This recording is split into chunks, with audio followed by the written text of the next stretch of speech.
પદ્માવતી, મને મોડું તો દેખાડ માંગડા વાળા. પાછી વળી જા પદ્માવતી. આ ભવના ઓરતા આવતે ભવ પૂરા કરશો.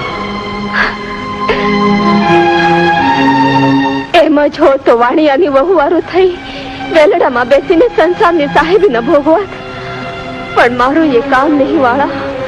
હું તો હૈયાને હાડ પ્રીત ને મૂલવી બેઠી.